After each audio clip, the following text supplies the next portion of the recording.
அனைவருக்குமே வணக்கம். ஸோ சற்று முன் கிடைத்திருக்கக்கூடிய ஒரு மிக மிக முக்கியமான செய்தி ஒன்று வெளியாகியுள்ளது. சற்று முன் திமுகவை விட்டு வெளியே போடா நாயே, ஸ்டாலின் அதிரடி அறிவிப்பு, இது மாதிரி வந்து பார்த்தீங்கன்னா செய்திகள் வந்து வெளியாயிருக்கு.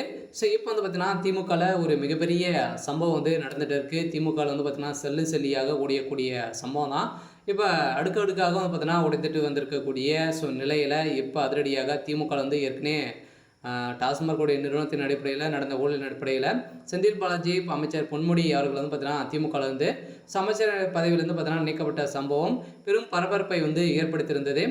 இதைத் தொடர்ந்து இப்போ வந்து பார்த்தீங்கன்னா அதிரடியாக மீண்டும் மீண்டும் திமுகவை வந்து பார்த்தீங்கன்னா விட்டு வெளியே போகாமல் திமுகவுக்காக வந்து பார்த்தீங்கன்னா நிறைய அயராத உழைத்த அமைச்சர் பொன்முடி மூத்த அமைச்சராக இருக்கக்கூடிய பொன்முடி அவர்களை வந்து பார்த்தீங்கன்னா இப்போ திமுகவை விட்டு வெளியே போட நாய் அப்படின்ற மாதிரி வந்து பார்த்தீங்கன்னா முதல்வர் ஸ்டாலின் அவர்கள் வந்து சதுரடியாக இன்று காலை வந்து பார்த்தீங்கன்னா அறிவிப்பு ஒரு அறிவிப்பு வந்து கொடுத்துருக்காரு.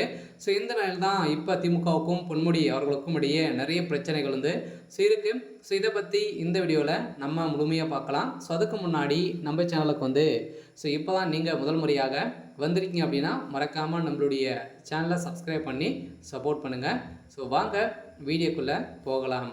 வந்து பார்த்தீங்கன்னா திமுகலேருந்து சமீப காலத்துலேருந்தே ஒரு மிகப்பெரிய பிரச்சனை வந்து போயிருக்கு இல்லையா. வந்து பார்த்தீங்கன்னா டாஸ்மார்க்குடைய நிறுவனத்தில் நடந்த ஊழலின் அடிப்படையில் ஒரு திமுகவே குண்டோடு அழியக்கூடிய நிலை தான் இப்போ உருவாகிருக்கு. இதைத் தொடர்ந்து இப்போ மீண்டும் பொன்முடி அவருடைய இந்த செம்மண் குவாரி வழக்கில் நிறைய வழக்குகள் பார்த்தீங்கன்னா சிக்கியிருக்கிற ஒரு குடும்பமே பார்த்தீங்கன்னா எக்கச்சக்கமான சொத்துக்களை சேர்த்து திமுகவுக்கு ஒரு அவப்பேரை ஏற்படுத்தக்கூடிய விதமாக தான் அமைச்சர் பொன்முடி அவர்கள் வந்து செய்துட்டு வராரு. இந்த நிலையில் ஏற்கனவே அமைச்சரை பதவி மாற்றத்திலிருந்தே பார்த்தீங்கன்னா அமைச்சர் பொன்முடி அவர்களுக்கும் திமுகவுக்கும் இடையே நிறைய விரிசல்கள் வந்து ஏற்பட்டது. அந்த விரிசலின் காரணமாக அமைச்சர் பொன்முடி அவர்களுக்கும் உதயநிதி ஸ்டாலின் அவர்களுக்கும் இப்போ சமீப காலத்தில் ஒரு மிகப்பெரிய பிரச்சனையாகவே உட்கட்சிக்குள்ளே நிறைய மோதல்கள் வந்து ஏற்பட்டு வருது. இந்த மோதலின் அடிப்படையில் தான் இப்போ திமுகவை விட்டு வெளியே போட நாய் அப்படின்ற மாதிரி பொன்முடி அவர்கள் வந்து பார்த்தீங்கன்னா முதல்வர் ஸ்டாலின் அவர்களும் உதயநிதி ஸ்டாலின் அவர்கள் வந்து பார்த்தீங்கன்னா அறிவிப்பு கொடுத்துருக்காங்க.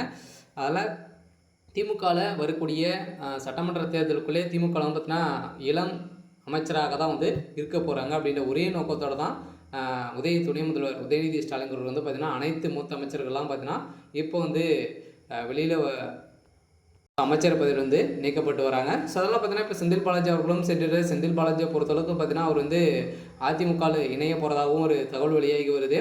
ஆனால் அதிமுகவில் இணைந்துட்டார் அப்படின்னா திமுகவுக்கு இதுக்கு மேலே வரத்துக்கான வாய்ப்புகளே இல்லை.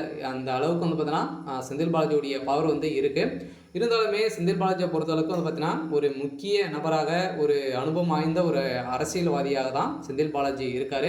இருந்தாலும் இப்போ திமுகவில் நடக்கக்கூடிய சம்பவம் வந்து பார்த்தீங்கன்னா ஒரு மிகப்பெரிய சம்பவங்களாக தான் நடக்க போகுது. இருந்தாலும் என்ன நடக்க போகுது அப்படின்றத வெயிட் பண்ணி பார்க்கலாம். இது மாதிரி செய்திகளை தெரிஞ்சுக்கணும் அப்படின்னா மறக்காமல் நம்மளுடைய சேனலை சப்ஸ்கிரைப் பண்ணி சப்போர்ட் பண்ணுங்கள். தேங்க்யூ.